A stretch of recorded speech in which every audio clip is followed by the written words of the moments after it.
Parliament এখন খালি রয়েছে। এই পার্লামেন্টে আগামীতে সংস্কার বা ঐক্যমত কমিশনের 400 আসনের মধ্যে 300 আসন এনসিপির ঘরে থাকবে ইনশাআল্লাহ। এবং এইবারই এনসিপি পার্লামেন্টে জাতীয় সরকার গঠন করবে, যার মধ্য দিয়ে গণ অভ্যুত্থানের সংস্কার, গণপরিষদের যেসব কার্যাবলী রয়েছে সেই সকল কার্যাবলী জনগণের ম্যান্ডেট নিয়ে ব্যালট রেগুলেশনের মাধ্যমে ইনশাআল্লাহ বাংলাদেশে সম্পন্ন করবে।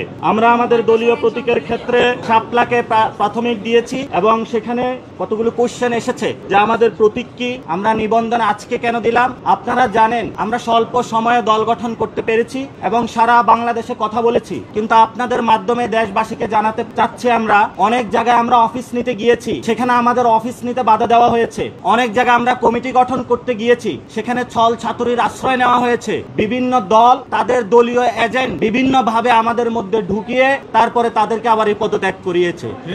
এই হলো বাংলাদেশের রাজনৈতিক কালচার। আমরা সকল প্রতিকূলতা, সকল চ্যালেঞ্জকে মানিয়ে আজকে আপনাদের সামনে এখানে উপনীত হয়েছি। বাংলাদেশে যেভাবে 5 তারিখে গণ অভ্যুত্থানে বাংলাদেশের মানুষের জয় হয়েছিল, আগামীর পার্লামেন্ট ভোট ব্যাংকে এনসিপির শাপলা প্রতীকে পুরো বাংলাদেশের মানুষ জয় জয়কার করে দিবে। এনসিপির নেতৃত্বে নতুন সরকার গঠন হবে। এবং এখানে একটি প্রশ্ন এসেছে যে আমাদের দ্বিতীয় প্রতীক কি।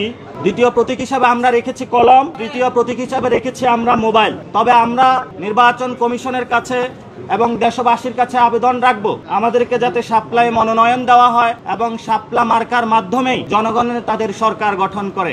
আপনারা জানেন আমরা পুরো বাংলাদেশ থেকে 5 লক্ষ মানুষের ডাটা নিয়েছিলাম, সেখানে আমরা দেখিয়ে দেওয়ার চেষ্টা করেছি যে অধিকাংশ বাংলাদেশের মানুষ এনসিপির প্রতীক হিসাবে শাপলা চায়। জনগণের সেই পালসটা বুঝে আমরা আজকে নির্বাচন কমিশনে শাপলা প্রতীকের জন্য আমরা জমা দিয়েছি। সাংবাদিক বন্ধুরা এবং দেশবাসী যারা প্রত্যক্ষ করছেন, আপনাদের দোয়া এবং আশীর্বাদে আমাদেরকে রাখবেন, সরকার গঠনে সহযোগিতা রাখবেন। ইনশাল্লাহ আমরা এই সরকার গঠন করেই বাংলাদেশে যে জরাজীর্ণ ফেসিবাদী যে বন্দোবস্ত রয়েছে এটাকে বিলোপ করে নতুন একটি সেটেলমেন্টের মধ্যে শক্তিশালী একটি বাংলাদেশ গঠন করব।